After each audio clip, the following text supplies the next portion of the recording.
Hello, I shall be describing storm-forward routing with water.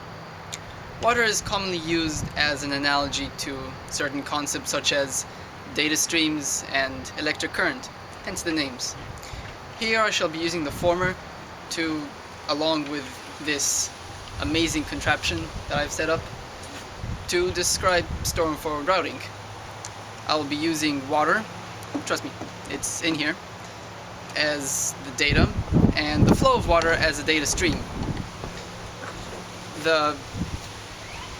This bottle over here will count as the router here, with the top of the bottle being the intake for clients that want to input data through the router, and over here is the output which it needs to send off to its destination. Let's say that it is a server database that's accepting data from multiple clients. So for normal operation of this router, what will happen is it will be a gentle flow of water. That's data going into the router and data going out.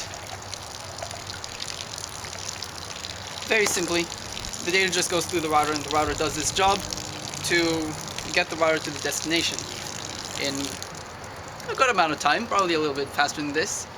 But what happens here is there's an internal capacity inside the router to store a certain amount of water, data.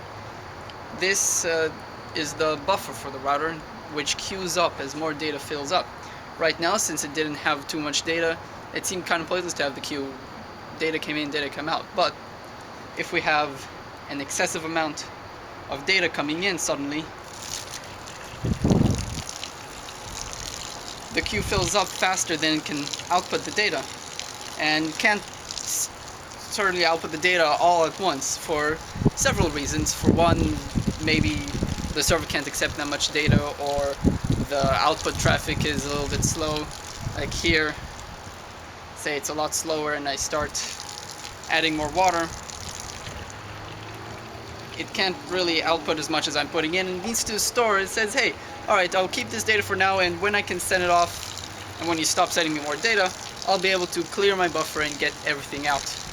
And that way I can sort of manipulate the data so I'll get the data to its destination eventually.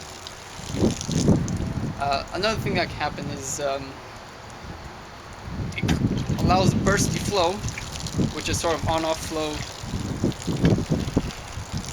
to sort of, it buffers it. It allows it to become more of a smooth outflow. And if another client, say this red client, wants to upload a picture of a cat to the database, it can do so without interrupting the normal procedure, creating great purple color, but also not disrupting the normal procedure of outflow, because all the data that's queued at the top will eventually come to the bottom.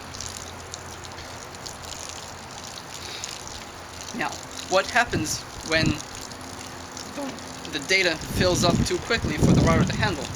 The queue here at the top can only hold so much, and when that is gone, there's nowhere else for it to go. So the packets that come in, they just get dropped.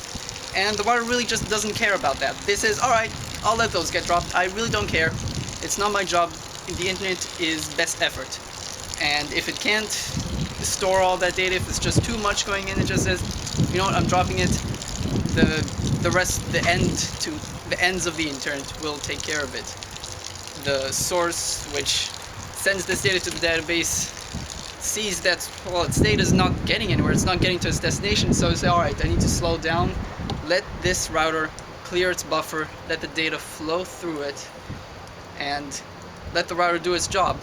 And eventually this is how the internet is able to control the flow of data and be able to get the data to where it needs to go. Thanks for watching.